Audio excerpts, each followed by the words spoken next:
Check your thermostat right now. Maybe it says 68 degrees, maybe 72. You set it once and forgot about it. But for over 300,000 years, every single one of your ancestors faced the same problem every winter.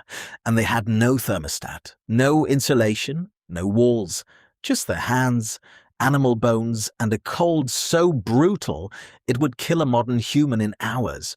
So how did they not just survive but thrive?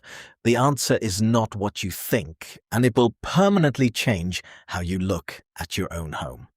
Let's start with what the cold actually felt like. We're talking minus 40 degrees Fahrenheit on the Eurasian steppe, not the cold you feel walking to your car. The kind of cold where exposed skin begins to die within minutes, where breathing hurts, where the wind doesn't just chill you, it hunts you.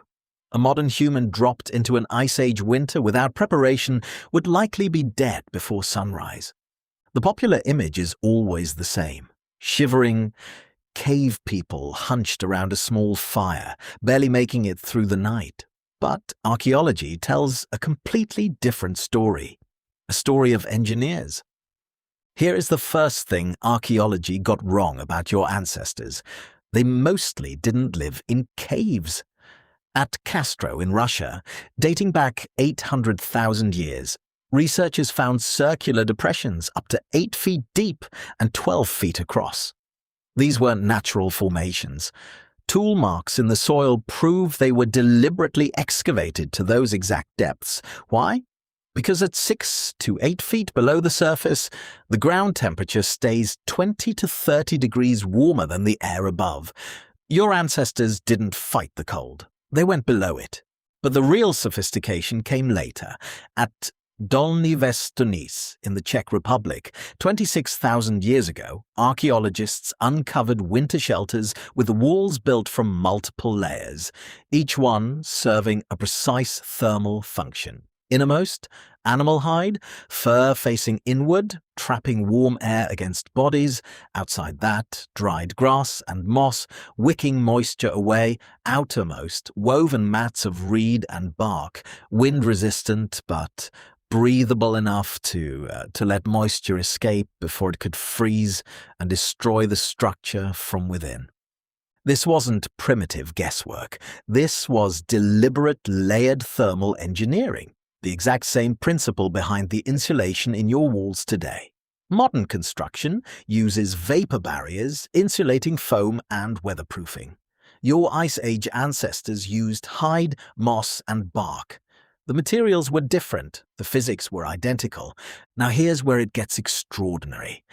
In Ukraine and Russia, at sites like Mammoth and Kostenky, researchers discovered something that stopped archaeologists cold the first time they saw it. Houses, not caves, not windbreaks, actual engineered buildings built entirely from the bones of woolly mammoths.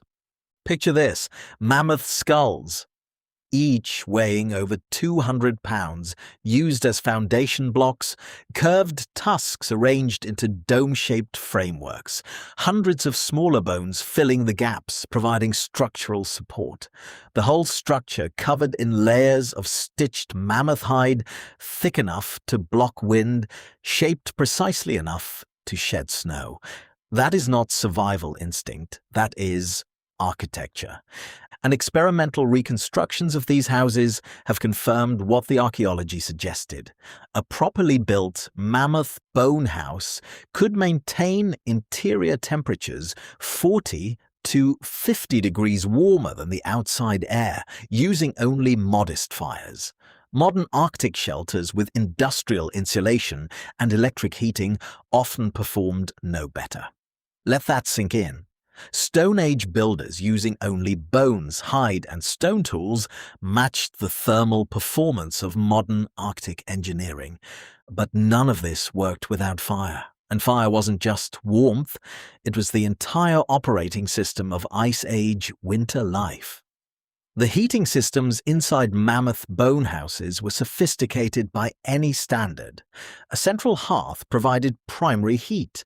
Smaller secondary hearths were positioned around the perimeter, creating warm zones for specific tasks.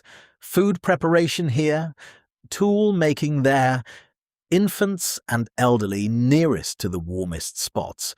The layout wasn't random, it was planned. In the treeless steppe, wood was not always available, so your ancestors developed an alternative fuel system: mammoth dung, dried and prepared. Bone, processed to maximize burn efficiency. Chemical analysis of hearth residues shows these fuels were deliberately treated, not just thrown on a fire, but engineered for specific heat outputs. They were not burning whatever they could find. They were managing fuel like a resource, and then there was ventilation. This is where modern Arctic engineers are genuinely impressed. Without proper airflow, moisture from breathing and cooking builds up inside any enclosed shelter. In sub-zero temperatures, that moisture freezes. The structure fails from the inside. Archaeological evidence at Kostenky shows carefully designed airflow systems. Small openings near ground level pulled in fresh air. Larger openings near the apex allowed warm, moisture-laden air to escape. Now here's the part most documentaries skip entirely. What happened inside these shelters after the sun went down? For hundreds of thousands of years, your ancestors went to bed at sunset and woke before dawn. But they didn't sleep the way you sleep. They slept in 2 phases: 4 hours, then a wakeful period of 1 to 2 hours, then 4 more hours until dawn. This wasn't insomnia. This was the default human sleep pattern, documented in historical records across dozens of cultures and confirmed in a 1992 experiment by psychiatrist Thomas Wehr, who found that when modern humans are removed from all artificial light for a month, every single participant automatically returns to the same 2-phase pattern. Anthropologist Polly Wiesner spent years studying the Jew/Hwanzi Bushmen of the Kalahari, one of the last groups on Earth still living close to the original human pattern. She found that nighttime conversation was categorically different from daytime conversation. During the day, 80% of talk was practical: logistics, hunting, resources. But at night, around the fire, 81% of conversation was stories. The campfire was the original theater, the original classroom. The famous Venus figurines found at Paleolithic sites, most were discovered in winter shelter contexts. The cave paintings associated with this period, many were created during the long months of winter confinement. The art that defined our species wasn't made in the warmth of summer. It was made by firelight in bone houses while the steppe outside was locked in ice. Building a mammoth bone house took 2 to 3 weeks of intensive work by 8 to 10 adults, which means construction had to begin in late summer or early autumn, well before conditions made outdoor work impossible. Analysis of tool wear and seasonal indicators confirms this. These weren't reactive builders, they were planners, with seasonal calendars running in their heads. Food storage was equally engineered. In permafrost regions, underground chambers connected to winter shelters by short tunnels served as natural refrigerators, keeping meat frozen and accessible throughout winter, even during the worst storms. Clothing worked on the same composite principle as the shelters: multiple layers of different animal hides, each selected for a specific thermal property. Wolf fur, fox, Arctic hare, the innermost layer trapped warm air, the outer layer shed wind and moisture, the same physics as a modern winter jacket, developed independently from necessity, 25,000 years before Gore-Tex existed. And when the shelter was damaged, which was often, it was repaired immediately. Archaeological evidence shows ongoing maintenance throughout winter seasons. Broken bones replaced, hide coverings patched, insulation refreshed. This wasn't a structure they built and hoped for the best. It was a living system they managed continuously. At the end of the Ice Age, as climates warmed and forests expanded, this entire knowledge system was abandoned, not lost to catastrophe, just gradually made unnecessary.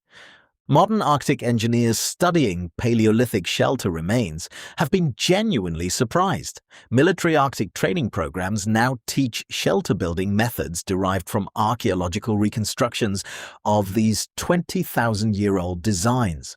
Disaster relief organizations have adapted these techniques for emergency shelter construction in extreme environments.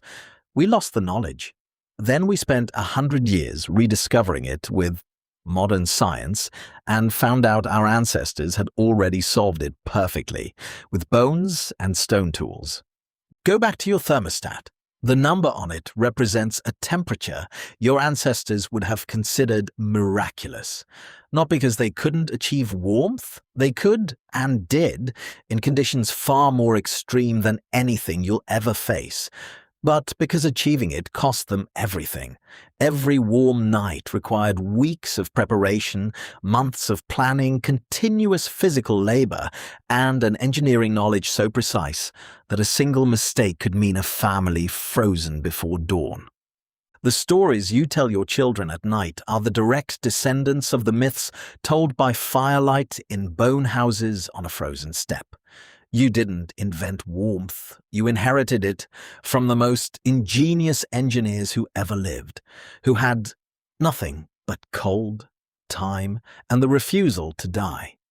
The next time the cold comes and you reach for that thermostat without thinking, remember what it cost to get there and understand for the first time how extraordinarily rare it is to be warm.